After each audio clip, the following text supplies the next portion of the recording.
Welcome to Ask the Doulas with Gold Coast Doulas. I'm Kristen, co-owner, and I've got Alyssa here. And we've got special guests joining us today from Spectrum talking about the Baby Friendly Initiative. So welcome, ladies. Introduce yourselves. Tell us about your background. My name's Becky Crawford. I'm a nurse manager at Spectrum. My background is in postpartum and is labor and delivery nursing. And I'm Katie McNabney. I'm the project specialist for women's and infants at Spectrum Health. My background, I am an RN, and my background is high-risk OB and postpartum nursing. Awesome. Fantastic. Thanks for joining us. So tell us about what baby-friendly means, why it's such an intense process to go through recertification, and fill us in. So the Baby Friendly Hospital Initiative was actually created back in the early 90s, and it's an international organization to promote, protect, and support breastfeeding practices.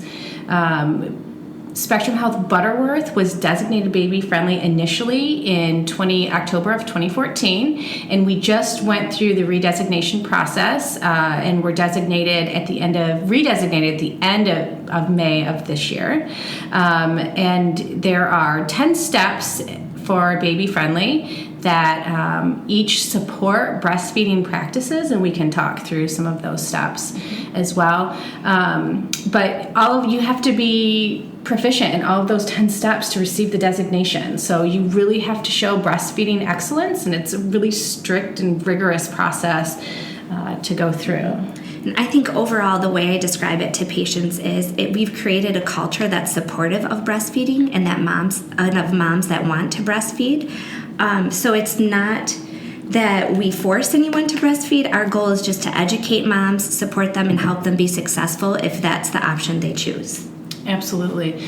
As nursing professionals, part of our responsibility is to make sure that best practice and current research reaches our patients and that they're educated on all of those best practices. And breastfeeding is best practice, but it's also about informed choice and supporting our patients with whatever choice they make. So while Baby Friendly is primarily about breastfeeding and supporting breastfeeding, there is a formula feeding option there, and we support patients in that option as well. It should never be about pressure. It should just be about education and informed choice. That is the question that I get from doula clients. If they choose, whether for medical necessity or personal choice, to formula feed, how they can navigate the system with baby-friendly hospitals. That's what I was going to ask too. Do you think that designation scares a mom who knows she doesn't want to breastfeed, or does she think she's going to come into this hospital and you're going to try to force it? So what does that look like? So for a mom who doesn't we do hear that feedback from moms that haven't delivered with us, that they're just nervous. Having to talk about breastfeeding even can be an uncomfortable conversation if they know that's not the choice they want to make. So our approach with our staff is to educate the patient on all the options, let them choose, and then support. So it should be a one-time conversation. We're going to talk through all your feeding options. These are the great benefits of breastfeeding. If you choose not to do it, okay, then let's talk about formula feeding, and we'll focus our education there. So making sure they know their options, they understand the benefits, and then support. And, nurses educate on a lot of topics, right? It's not just about breastfeeding, but the other topics we educate on, it's the same sort of informed choice, right? Right. Breastfeeding is such a personal decision. It's such an emotionally charged topic, right? Yes. So I think that, it's also, while we need to educate our patients on breastfeeding and why it's great, we also need to acknowledge the fact that it is a really personal choice. And it's okay if you choose not to, as long as we've given you all of the information.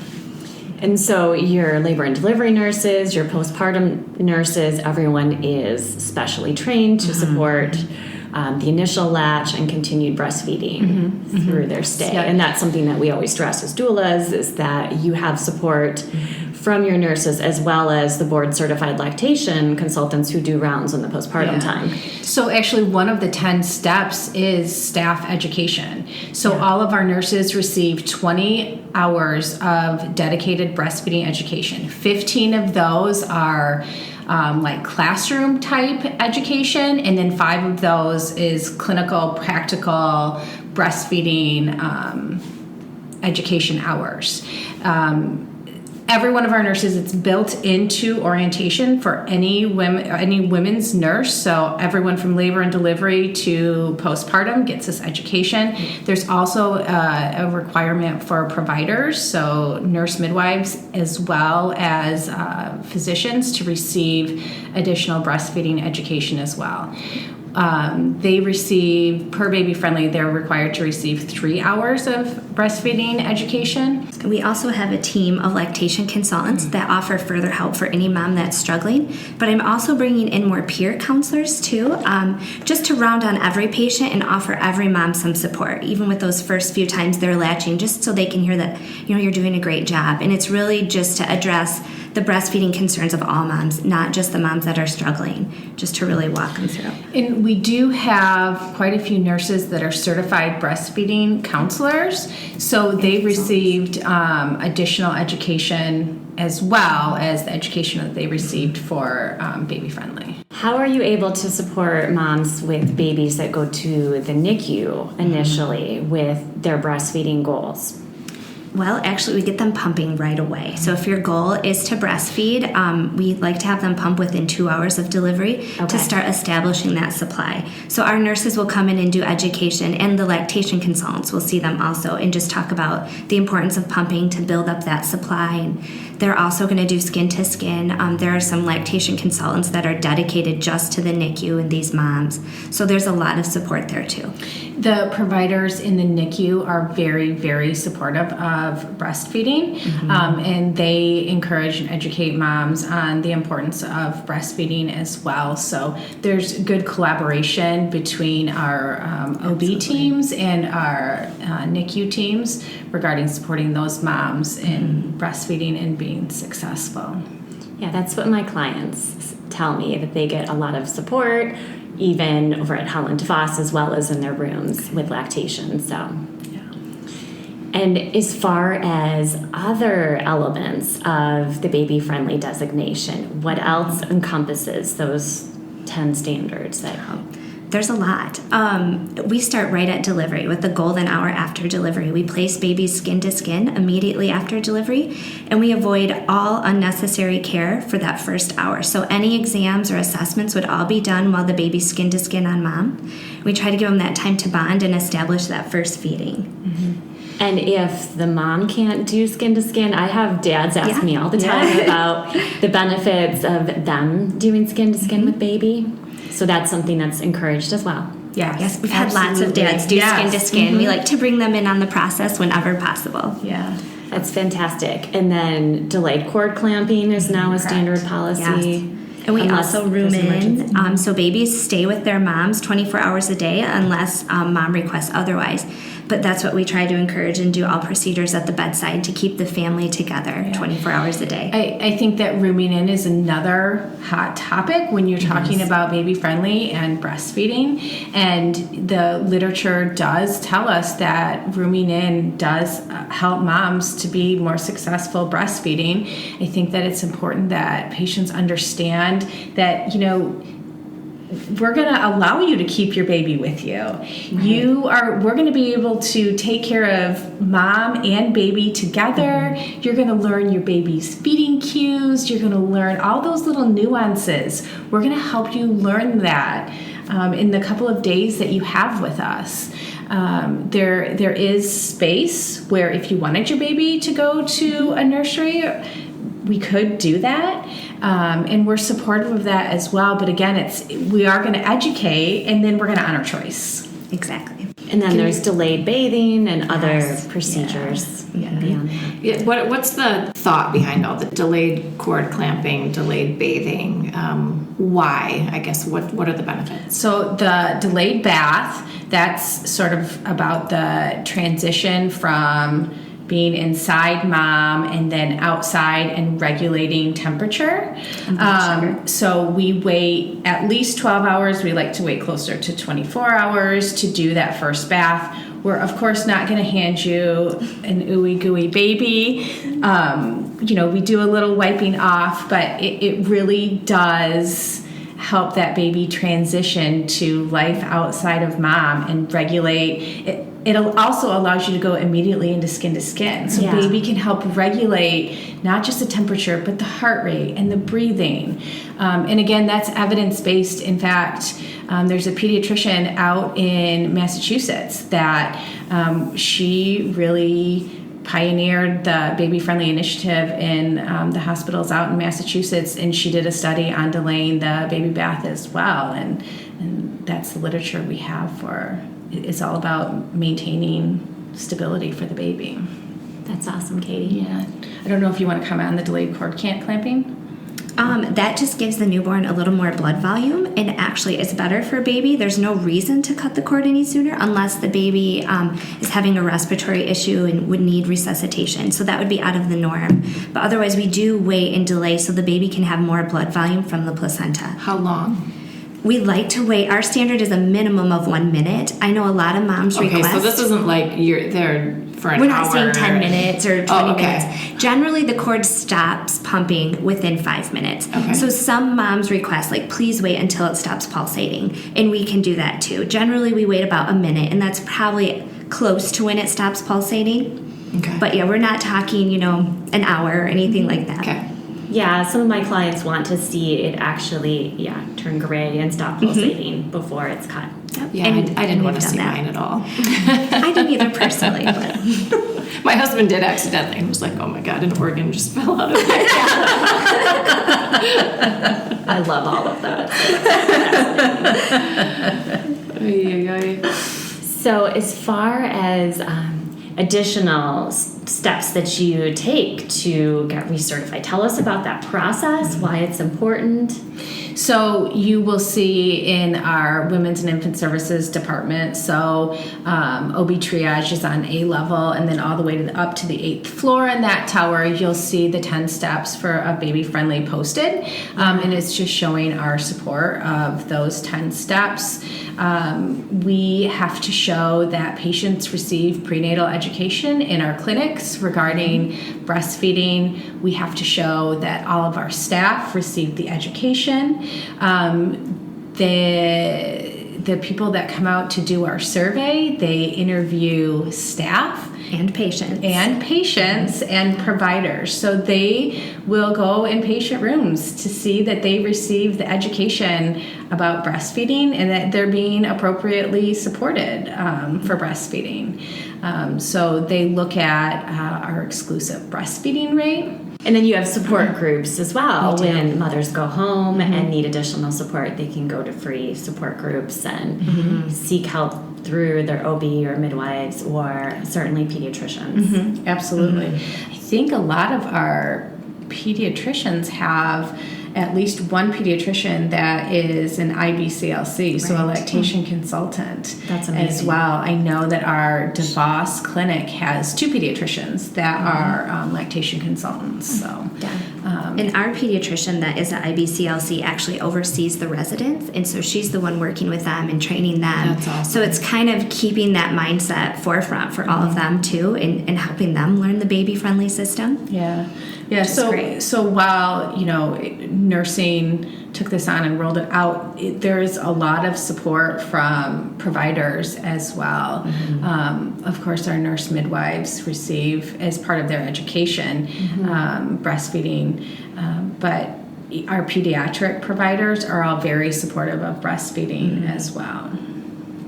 So is there anything that you think is a misconception for this baby-friendly initiative? Is there anything that it isn't? You told us what it is, but what isn't it? Yes, I think the thing we hear most is that I'm going to be pressured to breastfeed if I deliver there. And I can't say it, like, there's nothing further from the truth. Our goal is a culture supportive of breastfeeding, not a culture of pressure. So our goal is to educate, let moms make decisions, and support them. So there's no pressure. I think the other big misconception is about rooming in. So sometimes you have a mom who, let's say, has had a C-section and she's exhausted. And she just needs support for a couple of hours. We will accommodate that. We're all about supporting moms. So although we do encourage rooming in, and there are a lot of benefits to it, in certain circumstances when it's not best for the family, we support what is. Great. I think that it's the 80-20 rule, right? Like, there's going to be exceptions to every rule, and it's just important that we support our patients through that. I think that Becky and I have probably both taken care of those moms that have had long labors or C-sections, and they come up to the floor and they just need rest, right? Like, you have to take care of yourself. They're I remember crying, that. the baby's Yes. crying, everyone's hit a wall. It's like, why don't I just cuddle your baby for an hour? You take a nap, and then let's try again. Yes. And sometimes just 45 minutes of sleep can change the entire situation. Yeah. I remember after my second one, I got like 2 hours of sleep, like 2 consecutive hours, and it was the best 2 hours ever. It is, right? It's life-changing. So if there's a mother who just, I'm thinking about my situation, it was fairly quick. I was, I was tired, but I did choose at one time in the middle of the night to have them take my daughter to the nursery so I could it was about 2 hours, but I felt so amazing. But I wasn't in this dire circumstance. So today, this was before the baby friendly. So today, would I have to prove to you that I need? No. So it's just would you take her for a couple hours? Yes. You're not going to say, well, you don't check these boxes, so she won't go. Okay. Right. No, I think the goal is when moms come up to the postpartum unit to talk to them about, well, babies room in 24/7 and we keep you together and care for you together. However, if you have a need to send your baby to the nursery, we'll accommodate that. Okay. So our goal is to not educate the mom at 2 a.m. who's exhausted and crying and hit the wall about, well, you should room in with your baby. Like, that's not really the time to have that conversation. Yeah. And it probably wouldn't be well received. So we want to educate them when they first come up so that at that point at 2 a.m., if you decide to make that decision, it will be more like, okay, well, I'll I didn't bring think her I back for wanted her to, next but now I feeding. do. Yeah. And that is common, that, okay, I just need a little bit of a nap and then I can keep going. Yeah. Yeah, we've had clients hire us to help out in their postpartum room when their partner had to go home to tend for another child or had a job to get back to. And so we've loved that role of being in the hospital as well as later on in the home to support them, to help them get sleep, and also, find baby cues and feedings and help support breastfeeding. Yeah. Basically be their postpartum doula in the hospital instead of at home. Sure. Yeah. We would welcome that support, definitely. And I'm sure our nurses would love to partner with you on that. For those moms who don't want to send, maybe they desperately want the sleep, but they don't feel comfortable sending their baby to the nursery. Sure. Your doula sits in the rocking chair and holds your baby. What a great option. Yeah, it's been really kind of life-altering for a few of our clients who are a little bit more on the, a lot of moms just have anxiety, especially first-time moms. Sure. Especially, I think that, so much of the focus goes to the baby, right? But we're taking care of mom, too. Oh, yeah. And that needs to be on the forefront as well. There's 2 patients there, right? And being aware of her self-care and her needs in the moment, too. Because what I always try to tell my patients is, you need to take care of yourself so you can take care of this baby. And if that means a short nap, then I think we need to do that because it's going to make you a better mom in the morning when you've had a little bit of sleep. Exactly. So what other hospitals in the area within the Spectrum brand are baby certified? We have clients in a 50-mile radius of Grand Rapids, so we work with a lot of your smaller hospitals as well. So Spectrum Health Butterworth just received redesignation like we talked about. Spectrum Health Zealand Is newly designated. Yep, and that was... Actually last September. Yep. Exciting. And then Spectrum Health United Memorial up in Greenville. They were designated 5 years ago, and they're going through the redesignation process right now. So is it every 5 years you have It to? is. Correct. Yes. Yes. Yep.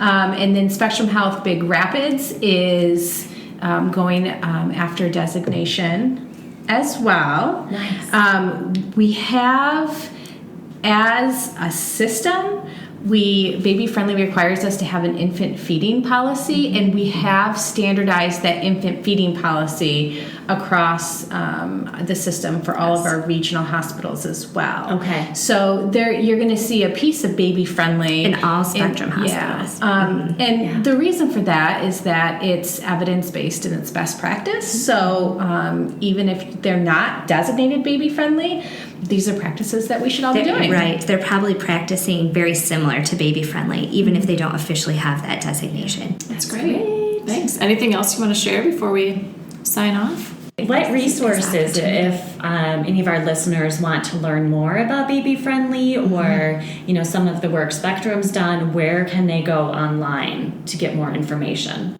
I think just going to the Baby Friendly website will give you a lot of information about the 10 steps and about what we're focused on as a Baby Friendly hospital. So you could really start just researching Baby Friendly. And we are following that to a T, so that will tell you how we're practicing. Our provider offices also have education and information about Baby Friendly. And then our childbirth education classes. Yep, at Spectrum Health, Healthier Communities, they have information as well.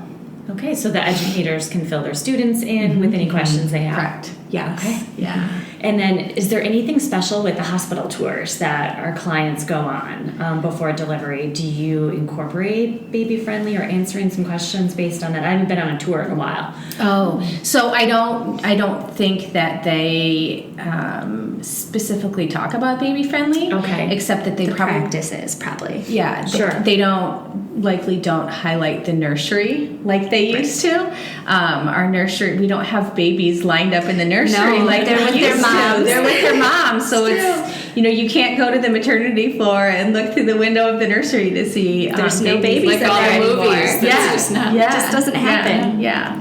So I do think they talk about some of our practices about how we room in and we keep babies together.